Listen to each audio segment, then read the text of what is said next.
Hello, my dear children. How are you all? I hope you all are fine, my dear children. Today we will continue about the Indra's experience in the red chilies selling. We come to know about Indra in our last class. Indra from the Katangur village, which is 50 kilometers away from the Chautuppal village, and she used to go to the weekly markets in 6 days of a week, and only on Saturday she used to sell her red chilies in her village. And also on the Saturday, every Saturday she have to pay the amount to the wholesale trader where she is going to buy the chilies. So these all we have learned. So today we will continue her business. How is her business? So to do this red chilies business, she learned this business from her father, and her father Indra and also her husband doing the same business. To do this business, Indra borrowed the 30,000 rupees. 30,000 rupees from the self-help group which is known as Mahila Sangam in Telugu. So she pays back her loan in the installments. She pays back this amount as into monthly installments. Monthly installments. So every month she is going to pay 1200 rupees. Every month she pays 1200 rupees. And she feels that borrowing from the self-help group is better than borrowing from money lenders. She feels very happy from borrowing the self-help group because it is better than borrowing from money lenders, because money lenders collects more rate of interest, high rates of interest, and also they force her to pay more. But self-help group collects just 25 paisa per 100 per month. If she borrows the amount from the money lender, then she have to pay 3 rupees per 100 rupees in a month. In the month. But if she borrows from the self-help group, then just 25 paisa per 100 rupees. It is very less while compared with the money lender. These are known as Pavala Vaddi Runalu. These are also known as the Pavala Vaddi Runalu. Pavala Vaddi Runalu. So besides agricultural produce like chili, a large number of industrial products like clothes, ready-made goods, pots, utensils, tools, baskets, plastic items, etc. are sold by small traders in the santas. All such traders pay 10 rupees each to the panchayat as tax. So these all, even Indra and the vegetable sellers, vegetable vendors have to pay 10 rupees as the tax to the Grama Panchayat. Grama Panchayat is collecting the 10 rupees from individual traders as the tax to clean the Chautuppal market.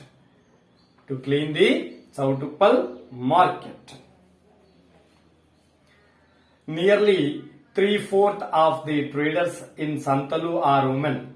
Nearly 3/4 of the traders in the market are they are women's. They are the women's, and many of the brokers also available in the santas. Brokers means those who doesn't have any their own cattle or goods, just doing the business as a mediator between the buyer and seller. They are known as the brokers. They works on the commission. Selling goods in Santalu is the traditional business for many traders. It is the traditional business for many traders. They are doing this for many generations.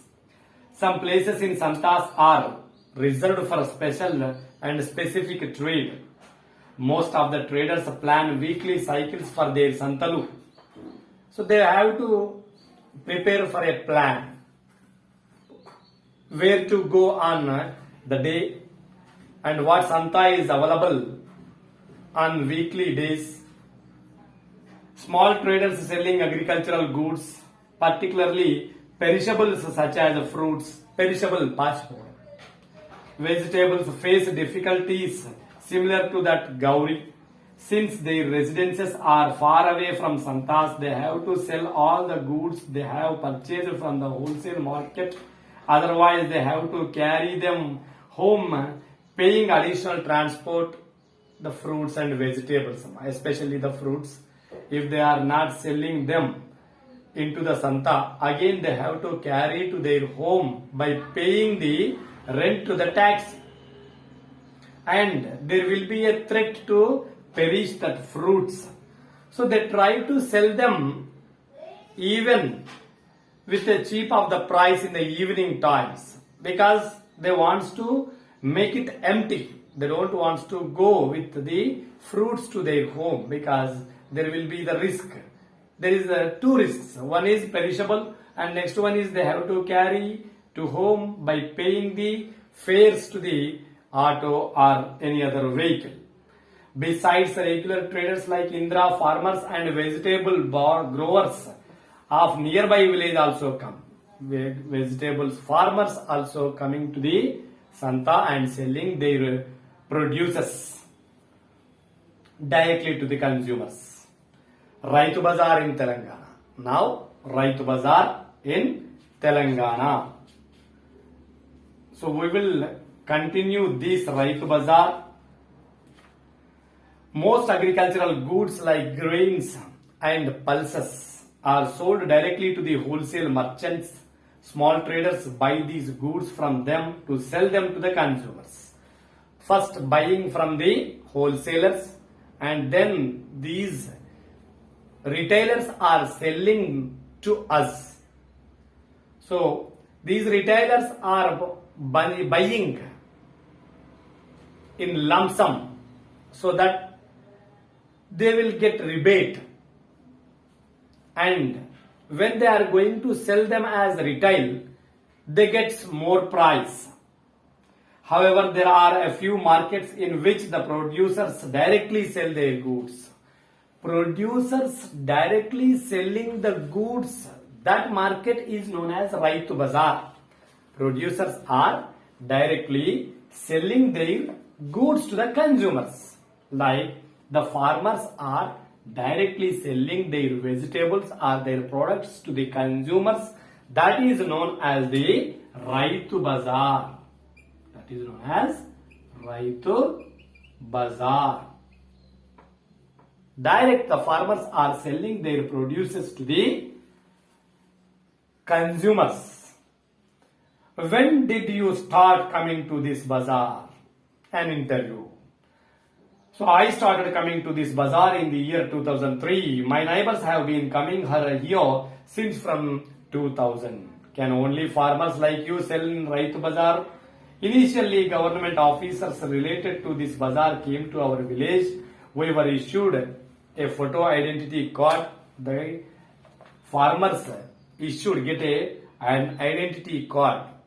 An identity card to sell their produces in the Rythubazaar. And the prices will be fixed by the committee, the officers, which is profitable to the seller and at the same time to the consumer.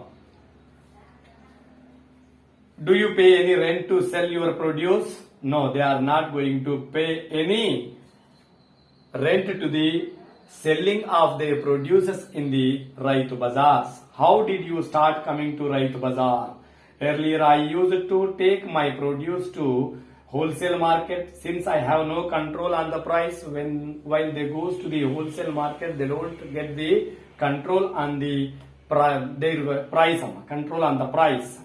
Whatever the price will be fixed by the wholesaler, so that these farmers to be sell. Whatever the price, it was fixed by the wholesalers. The farmers had to sell at the price whatever it was fixed by the wholesaler. So that but the wholesalers gets more profit on these wholesalers and the retailers, but not the farmers and the consumers. But while going to Rythubazaar, so here farmer will get the profit and at the same time the consumers, we will get the benefits. So how are the prices fixed? So the prices are fixing daily in the morning. The price of bazaar products is fixed daily in the morning by the officers, government officers like agricultural committee. Do you think your customers are happy in the Rythubazaar? Absolutely, because while we goes to other than Rythubazaar, the cost of the vegetables is double of that market. So even the customers feels very happy to buy their goods, vegetables from the Rythubazaar. Do you face any problem while using this bazaar? So there are some problems also. Sometimes if I come late, it is difficult to get a good space to sell my vegetables. If he comes, it is difficult to find a place because of there is no separate place to separate persons. I am left with a place in a corner only. There is insufficient space for parking our vehicles. There is insufficient space for parking their vehicles. And it is also risky. I do find people in the views of farmers coming to sell vegetables in the bazaar. Also the farmers from distant places are not able to benefit from these markets. So that the government have to take the steps to provide the space to every farmer and parking place to their vehicles. So it is good to the farmer and also to the customers. So this is about of our 8th lesson. By this the lesson part A is completed. Next we will continue the part B, trade in agricultural produce. Part B will continue in our next class. Thank you children. See you all. Have a nice day.